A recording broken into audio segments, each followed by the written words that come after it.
The summer sun cast long shadows across Millbrook Lane as two young sisters raced through their backyard, their laughter echoing off suburban fences. 8-year-old Emma and 6-year-old Sarah Martinez had no idea this would be the last time anyone would hear their voices. What happened next would shatter a family, divide a community, and create a mystery so disturbing that 15 years later, when the truth finally surfaced from the depths of the Atlantic Ocean, it would reveal something far more sinister than anyone had imagined. July 15, 1985, Millbrook, Connecticut.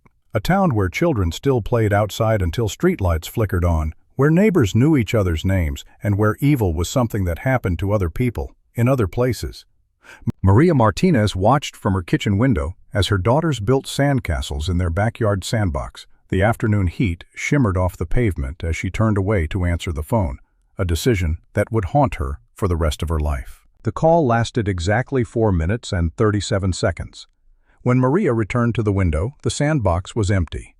2 small plastic shovels lay abandoned in the sand, and the gate to the backyard hung open, swaying gently in the summer breeze. But here's what makes this case truly chilling. There were no screams, no sounds of struggle, no witnesses. 2 children had simply vanished. Maria's heart began to race as she called their names. "Emma! Sarah!" Her voice cracked with growing panic as she ran through the house, checking every closet, every hiding spot she could think of. Maybe they were playing hide and seek. Maybe they had wandered into a neighbor's yard. But deep down, she already knew something was terribly wrong. Within hours, Millbrook transformed into a war zone of flashing lights and frantic searches. Detective Ray Coleman, a 20-year veteran who had seen his share of missing children cases, arrived at the Martinez home expecting the usual scenario: kids who had wandered too far from home and would return by dinner time, sheepish and hungry. But as he examined the scene, a cold dread settled in his stomach. The gate latch was too high for 6-year-old Sarah to reach. There were tire tracks in the alley behind the house, fresh ones that didn't match any of the neighbors' vehicles. And then there was the detail that made Detective Coleman's blood run cold. A single child's shoe print in the mud near the gate pointing toward the alley. But it wasn't Emma's shoe. It wasn't Sarah's shoe. It belonged to someone else entirely. The search consumed the town. Hundreds of volunteers combed through forests, abandoned buildings, and drainage systems. Bloodhounds followed scent trails that mysteriously ended at the edge of Mill Creek, as if the girls had simply dissolved into the water. But it was what the searchers found 3 days later that turned this missing persons case into something far more disturbing. Hidden beneath a pile of leaves in Millbrook Forest, investigators discovered a child's backpack, pink with unicorn stickers, Emma's backpack. But it had been placed there deliberately, almost ceremoniously, with items arranged inside in a way that suggested whoever left it wanted it to be found. Inside were Emma's favorite hair ribbons, Sarah's small stuffed elephant, and something that made Detective Coleman's hands shake as he held it: a Polaroid photograph. The photograph showed 2 pairs of small hands, bound with rope, against what appeared to be the interior of a vehicle. But the most terrifying detail wasn't what the photo showed. It was what was written on the back in childish handwriting. "We're scared. Help us." Maria Martinez collapsed when they showed her the photograph. The realization that her daughters were alive, but in the hands of someone who wanted the family to suffer, was almost unbearable. The carefully staged discovery of the backpack wasn't random. It was a message, a cruel game. Detective Coleman launched the largest manhunt in Connecticut's history. Every known predator within a 200-mile radius was questioned. Roadblocks were established. The FBI joined the investigation, bringing resources and expertise that local law enforcement desperately needed. But days turned into weeks, weeks turned into months, and the Martinez sisters seemed to have vanished from the face of the earth. The town of Millbrook began to fracture under the weight of suspicion and fear. Neighbors eyed each other warily. Parents refused to let their children play outside. Anonymous tips flooded the search team station, each one raising false hope before leading to another dead end. Maria Martinez aged years and months, her once vibrant smile replaced by hollow eyes that searched every crowd, every passing car, every stranger's face for a glimpse of her daughters. By winter of 1985, the media had moved on to other stories.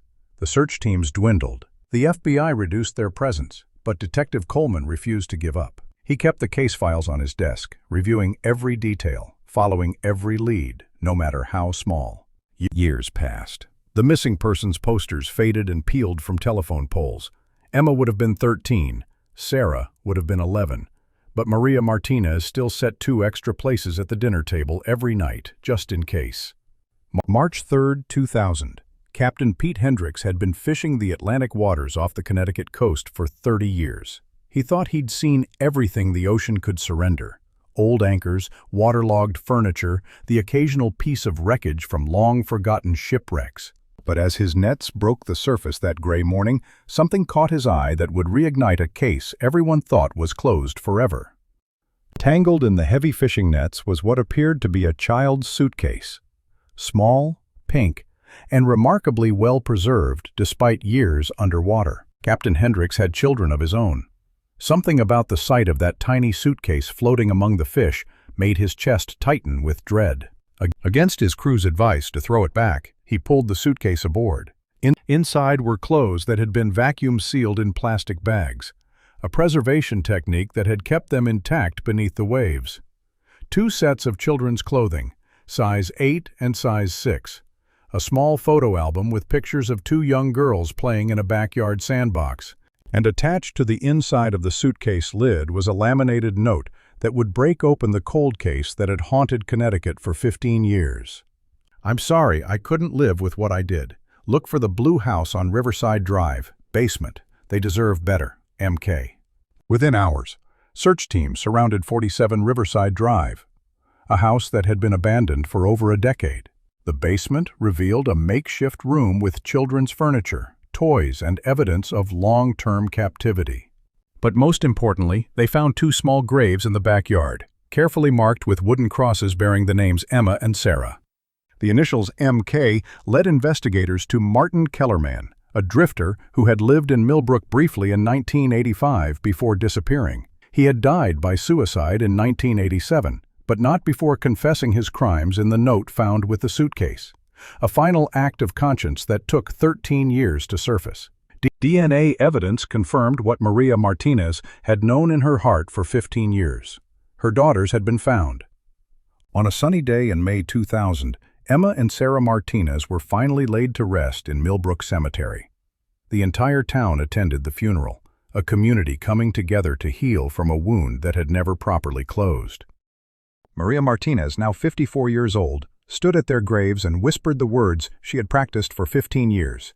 "You can rest now, my angels. Mommy found you." What this case teaches us about child safety and community vigilance. This heartbreaking case offers crucial lessons that every parent and community member should understand. The reality of child abduction statistics. Contrary to popular belief, most child abductions are not committed by strangers. However, the Martinez case represents the terrifying 1% of cases involving unknown perpetrators. According to the National Center for Missing and Exploited Children, approximately 350,000 children go missing annually in the United States. The importance of environmental awareness. The Martinez family lived in what they considered a safe neighborhood, but safety is never guaranteed. Teaching children about situational awareness and establishing clear boundaries for play areas can significantly reduce risk. Community response systems.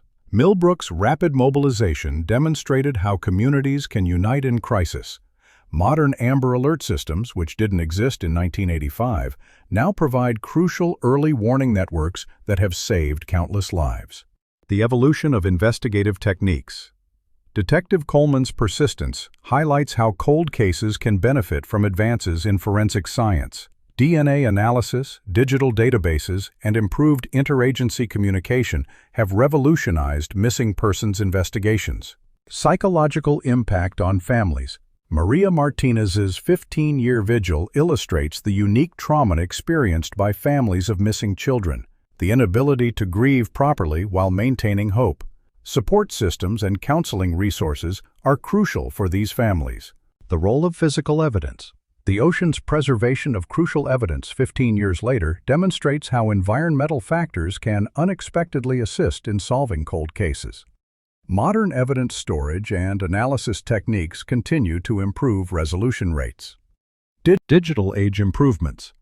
Today's GPS tracking, cell phone location services, and social media networks provide investigative tools that could have dramatically altered the Martinez case outcome. However, these same technologies also create new vulnerabilities that parents must understand. Closure and community healing.